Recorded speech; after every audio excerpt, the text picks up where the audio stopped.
ningependa kuwapongeza washiriki wote kwa kuteuliwa na tume kuendesha na kusimamia zoezi la uboreshaji wa daftari la wapiga kura kwa awamu hii ya pili. Sina shaka na uteuzi wenu.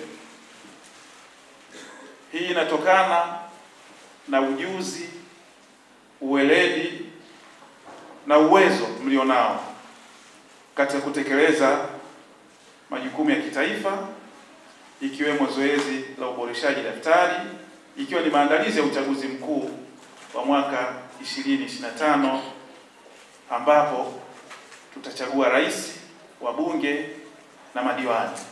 Ni matarajio yangu na ni matarajio ya tume kuwa mwisho wa mafunzo haya kila mmoja wenu atapata elimu ya ujuzi wa kutosha kabisa utakaomwezesha kutekeleza majukumu yake ili kufanikisha basi uboreshaji wa daftari kwa awamu hii ya pili. Mafunzo haya yatahusisha namna ya ujazaji fomu pamoja na kutumia mfumo wa kuandikisha wapiga kura, yaani Voters Registration System VRS, ili muweze kupata uelewa pamoja utakaowapa fursa ya kutumia kwa ufasaha mfumo huo pamoja na vifaa vingine vya kuandikisha wapiga kura. Mafunzo haya yatawajengea umahiri, uweledi na uwezo kwa waendeshaji vifaa vya biometric na waandishi wasaidizi ambao ndio watahusika na uandikishaji wa wapiga kura kule katika vituo vyetu vile. Kwa kutumia uzoefu mliokuwa nao, mafunzo mtakayopatiwa ninaamini yatawasaidia kutekeleza majukumu yenu kwa weledi, bidii, moyo na uzalendo wa hali ya juu na kujituma kuhakikisha basi zoezi hili linafanikiwa.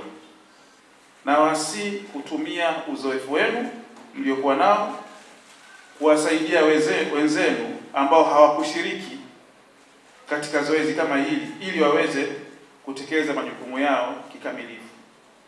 Kwa hiyo tunaamini tutashirikiana na wale ambao kwenye zoezi la awali hawakuwepo, basi nao wawe na uweledi na uelewa kama wa kwenu ili kuweza basi kutimiza zoezi hili. Vile vile wakati wa uboreshaji daftari tusikilizane kwa makini. Wakati wa uboreshaji wa daftari, mawakala wa vyama vya siasa wataruhusiwa kuwepo katika vituo vya kuandikisha kupiga kura. Wataruhusiwa kuwepo wakiwa na barua za utambulisho zenye picha zao pamoja na nakala za vitambulisho. Kwa hiyo watatambulika kwa nyaraka hizo, barua zenye picha zao na vitambulisho maalum.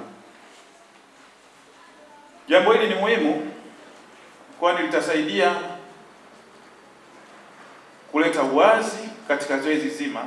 Kuwepo kwa mawakala ni jambo muhimu. Kuwepo kwa mawakala vituoni ni jambo muhimu kwa sababu litaleta ile dhana nzima ya uwazi katika zoezi zima, lakini pia mawakala hao watasaidia kutambua waombaji wa eneo husika, hivyo kupunguza malalamiko yasiyokuwa ya lazima. Wakati wa uboreshaji wa daftari, mawakala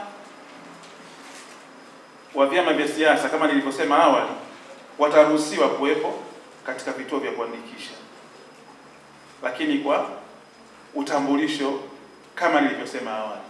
Lazima wawe na barua ambazo zina picha zao na nakala za vitambulisho. Pamoja na kuwepo mawakala, hao mawakala na viongozi wa vyama vya siasa, lazima tuelewane vizuri. Mawakala na viongozi wa vyama vya siasa hawataruhusiwa kuingilia mchakato wa uboreshaji. Nikisema kuingilia mchakato wa uboreshaji, hatutegemei wakala au kiongozi wa chama cha siasa atakuja ataanza kushika BVR, sijui ataanza kuelekeza vitu gani. Hiyo ndo tunasema ni kuingilia zoezi zima, hawataruhusiwa. Kwa hiyo lazima tufahamu, wao kazi yao ni kuobserve zoezi linavyoendelea, sio viongozi wa kisiasa, mawakala ambao watakuja kwa utambulisho maalum wa barua ambazo zina picha zao na nakala za vitambulisho.